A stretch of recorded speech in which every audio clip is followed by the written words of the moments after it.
വേദി എന്ന് പറയുന്നത് എന്നെ സംബന്ധിച്ചിടത്തോളം കുറേ വികാരപരമായിട്ടുള്ള രംഗങ്ങൾക്ക് ഞാൻ സാക്ഷിയായിരുന്നു.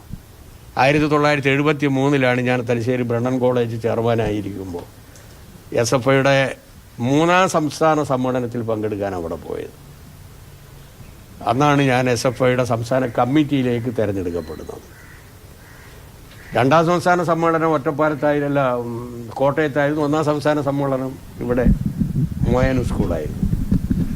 അപ്പോൾ 2ാം സംസ്ഥാന സമ്മേളനത്തിൽ ഞാൻ സ്റ്റേറ്റ് കമ്മിറ്റിയിലേക്ക് വരേണ്ടതായിരുന്നു. ഇപ്പോൾ ചില കാരണങ്ങളാൽ എൻ്റെ ചില സ്വഭാവങ്ങളുണ്ടല്ലോ, അതിൻ്റെ ഭാഗമായി വന്നില്ല.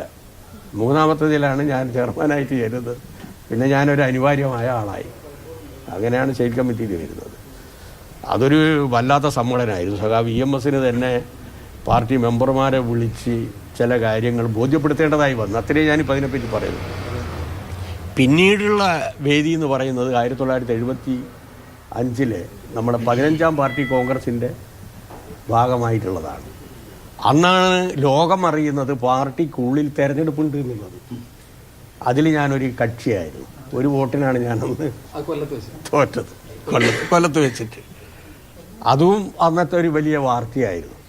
ഒരു വോട്ടിനാണ് ഞാൻ തോറ്റത് എന്നുള്ളതിന് വേറെ രൂപത്തിലുള്ള വ്യാഖ്യാനങ്ങളൊക്കെ ഉണ്ടാകുന്നു. ഞാനിപ്പോൾ നിങ്ങളോട് പറയാൻ ആഗ്രഹിക്കുന്നില്ല.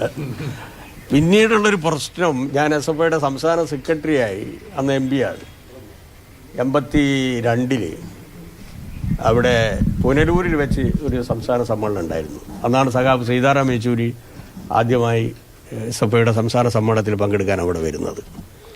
അന്ന് ഞാൻ SFIയുടെ സംസ്ഥാന സെക്രട്ടറി സ്ഥാനം ഒഴിയണം എന്നുള്ള ആഗ്രഹം പ്രകടിപ്പിച്ചു. പക്ഷേ പാർട്ടി സമ്മതിച്ചില്ല. സഖാവ് NS ആയിരുന്നു ചാർജ്. സ്റ്റേറ്റ് പ്രസിഡൻ്റായിട്ട് വീണ്ടും അവിടെ വെച്ച് തിരഞ്ഞെടുക്കപ്പെട്ടു. ഇപ്പോഴുള്ള ഈ സമ്മേളനത്തിൻ്റെ പ്രത്യേകത, ഈ സമ്മേളനത്തിൽ പങ്കെടുക്കുന്നത് വരെ എനിക്കൊരു ബാലമനസ്സുണ്ട്. ഗൗരവമില്ലാത്തത് കൊണ്ടല്ല, അനാവശ്യമായിട്ടുള്ള ഗൗരവം ഞാൻ കേട്ടാറില്ല. ഗൗരവമുള്ള പ്രശ്നങ്ങൾ തന്നെ അനായാസമായി സരസമായിട്ടാണ് ഞാൻ നേരിടാറുള്ളത്.